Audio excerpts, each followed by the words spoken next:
every time we work with PI, it's about finding a new way to interpret the Londa reports.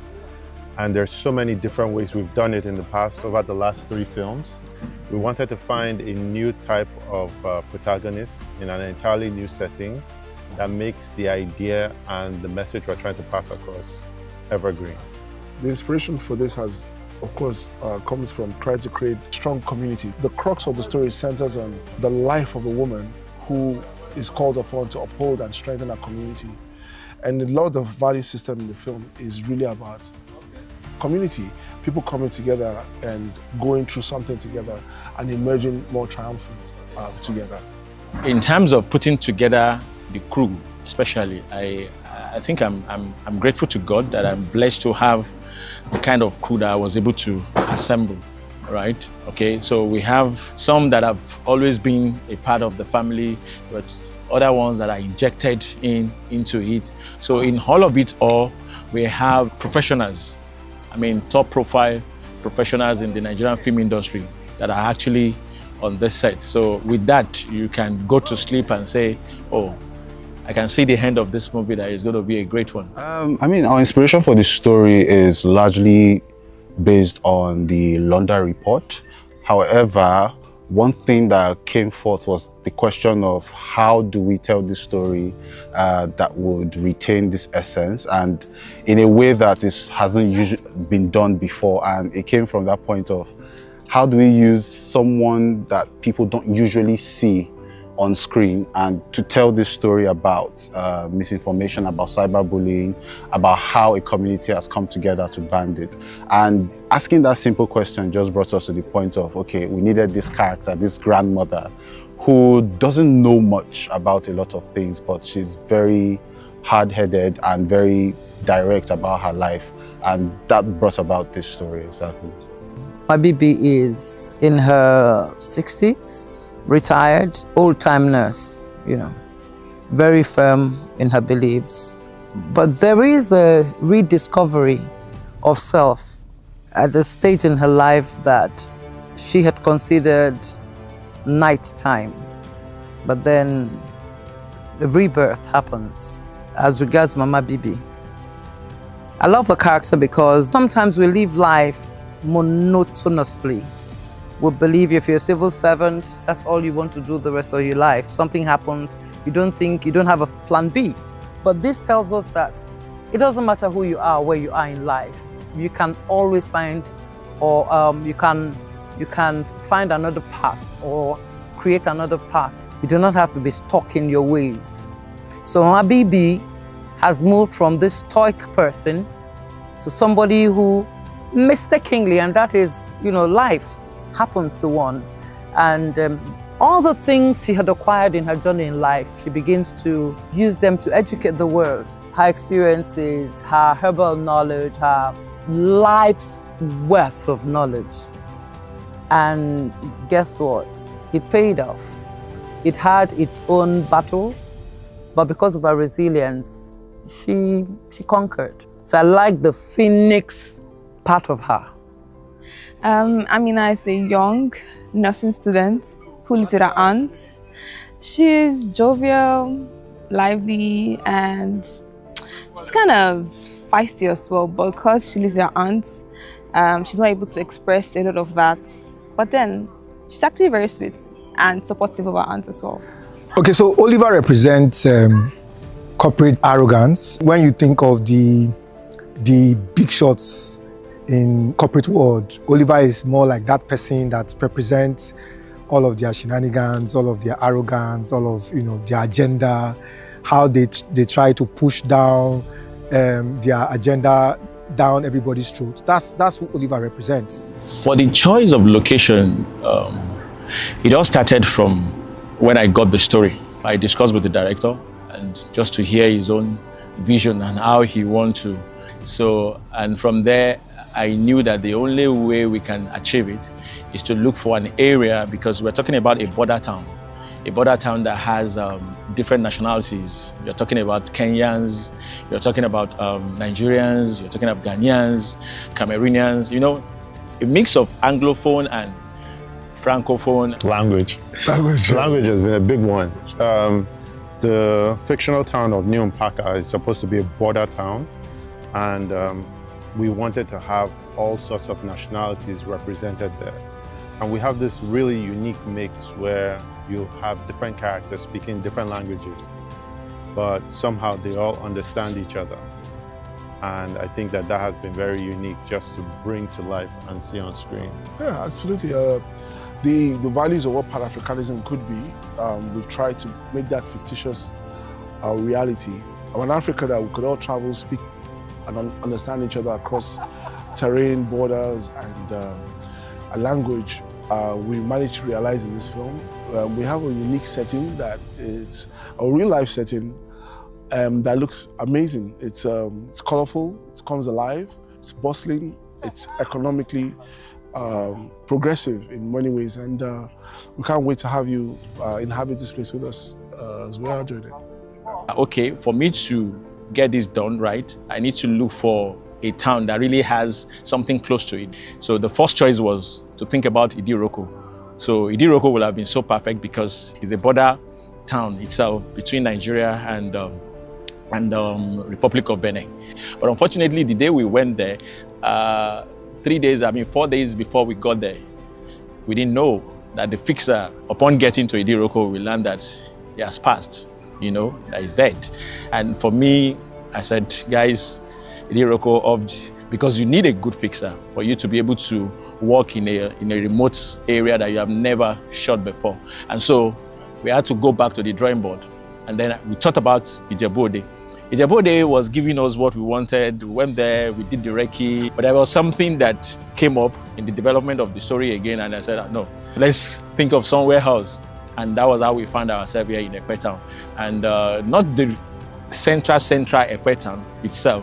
Ekpe is connected somehow, all the towns are connected. So we're shooting in 2 of the towns. We have Ibomo and then Ilara. The story that stood out the most to me was actually the end.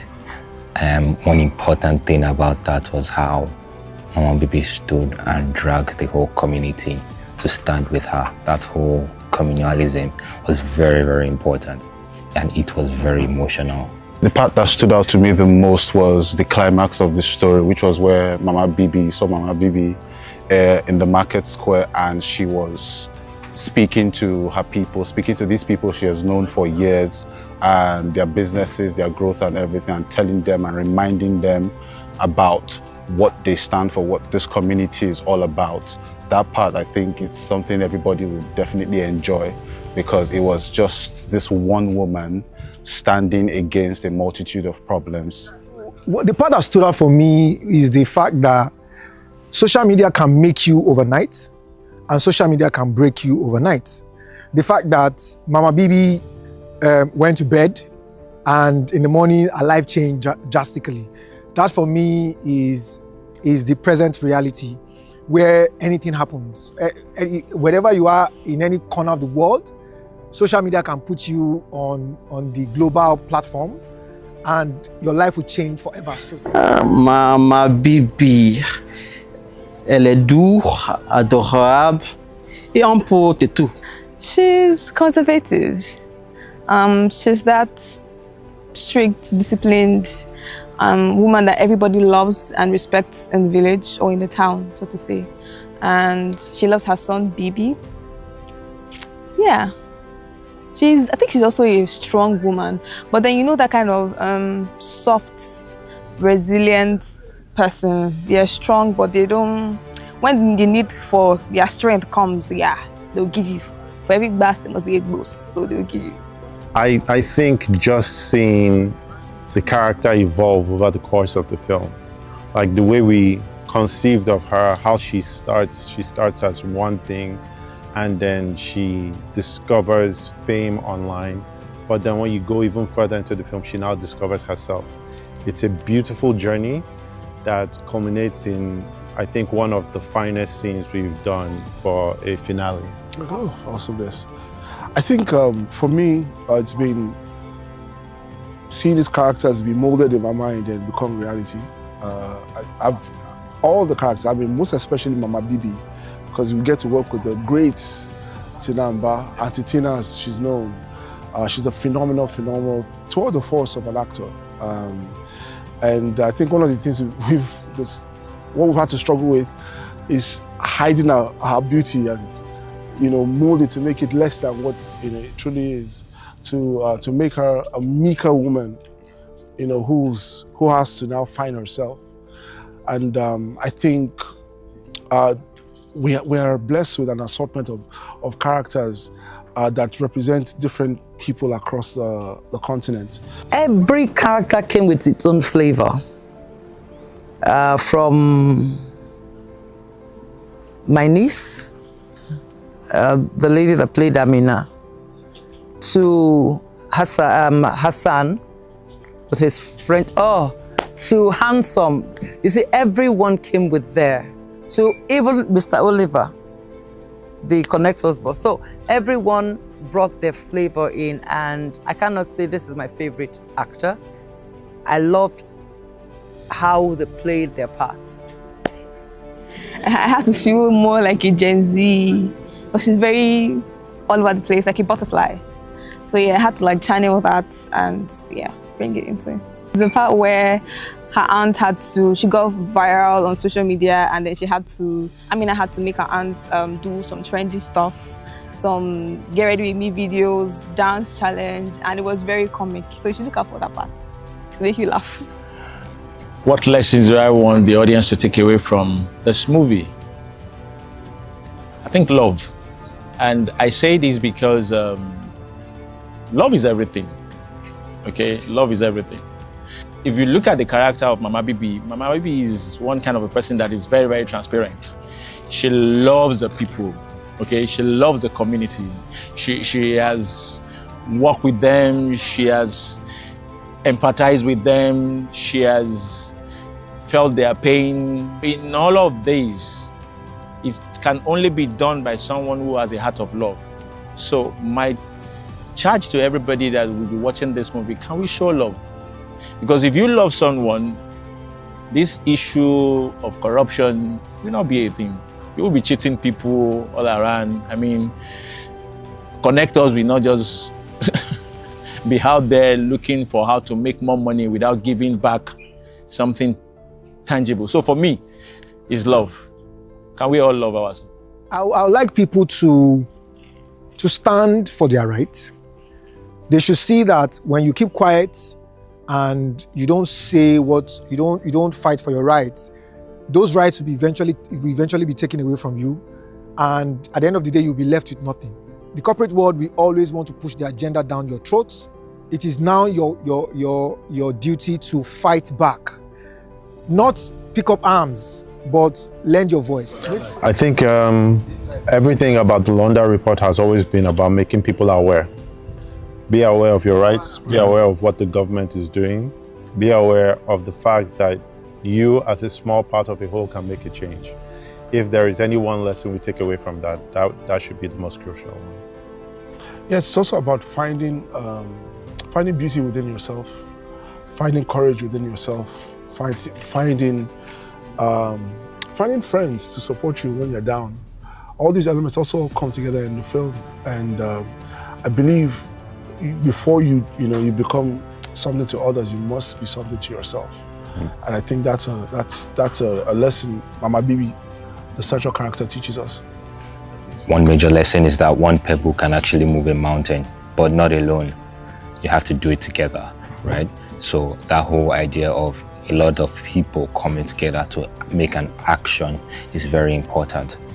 And I feel like the community should know that they should not keep their mouth shut. They should not be quiet about things that are bothering them or things that are bugging them, especially if it's a big deal, right? I would say two lessons. One is finding audacity in your purpose, and also the fact that one person standing cannot move or make an impact. However, when there's unity and people band together to face a problem, that there will be a solution for it, especially. Ce que je voudrais que les téléspectateurs puissent apprendre de ce film, c'est que la solidarité va toujours triompher.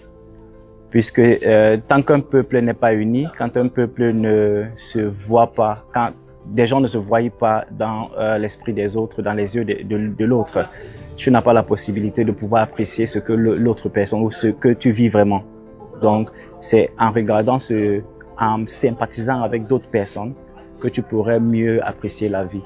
Bon, ce que je voudrais que les gens prennent de ce film, c'est que la solidarité va toujours triompher à la fin. Every production has its own peculiarities and its own challenges. Right?